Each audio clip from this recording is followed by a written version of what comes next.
నమస్తే అన్నగారు, బాగుర్రా? అదే మనకి ఏవి వెహికల్ ఆటోమేటిక్, ఇది ఏవి ఛార్జింగ్ వెహికల్ సరేనా. అయితే దీనికి మనం స్టార్ట్ చేయాలంటే బ్రేక్ మీద కాలు పెట్టుకోవాలా, ఇట్లా ఆన్ చేసుకోవాలా సరేనా. ఒక్క సెకండ్ ఇట్లా లైట్లు అన్నీ బంద్ అయిన తర్వాత మళ్ళీ చాలు చేసుకోవాలా. చాలు అయిపోయింది. అది చాలు అయితే మనకి ఏంటంటే సౌండ్ రాదు, దీనికి ఛార్జింగ్ కాబట్టి సౌండ్ రాదు, కికి సౌండ్ రాదు.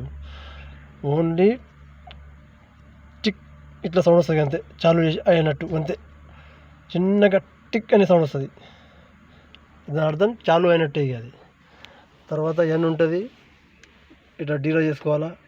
డి అంటే మనకు ముంగడ అన్నట్టు, ఎన్ అంటే న్యూట్రల్, ఆర్ అంటే రివర్స్ అవుతుంది కాబట్టి సరేనా. ఎన్ ఉంటారా, పార్కింగ్ అంటే ఎన్ ఉంచుకోవాలి, పార్కింగ్ ఉంది కాబట్టి మనం ఎన్ పెట్టుకోవాలా. డి అంటే మూవ్ చేసుకోవాలా. ఈ ఎస్ ఏంటంటే డబల్, అంటే పికప్ ఎక్కువ కావాలంట, మనకు ఎక్కువ ఎత్తుగడ్డలు ఉన్నాయా, మన బండి గురించి ఎక్కువ పికప్ లేకుంటే ఈ ఎస్ వేసుకోవాలి. నార్మల్గా అయితే డీని వేసుకోవాలి సరేనా.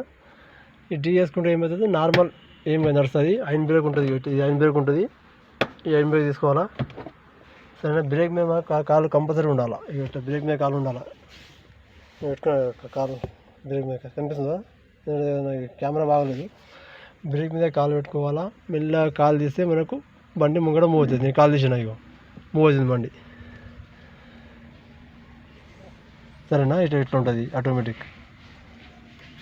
మళ్ళీ బ్రేక్ మీద కాల్ చేసిన మళ్ళీ రివర్స్ తీసుకుంటా బండి, రివర్స్ ఇట్లా రివర్స్ అవుతుంది బండి. మళ్ళీ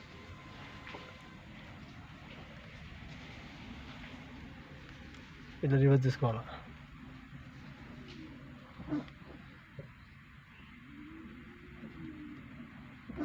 రివర్స్ న్యూట్రల్ అంటే ఎన్ న్యూట్రల్, ఐన్ బ్రేక్ ఉంచుకోవాలా.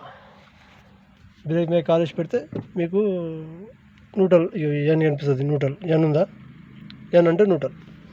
అదే ఇక నేను మళ్ళీ డి చేస్తానండి. డి వచ్చిందా, డి అంటే మూవ్, ఎన్ న్యూట్రల్, ఇది రివర్స్, ఆర్ అంటే రివర్స్. ఇప్పుడు నేను ఎన్ న్యూట్రల్ చేసుకున్నా సరేనా. ఏముంటుంది ఆటోమేటిక్, ఏముంటుంది తింటా సరేనా. డి వేయాలా, మూవ్ చేయాలి అంతే. సేమ్ యాక్టివ్ లాగా మనకి స్కూటీ యాక్టివ్ ఎట్లుంటుందో అట్లా సరేనా. ఓకే, జై హింద్, జై భారత్.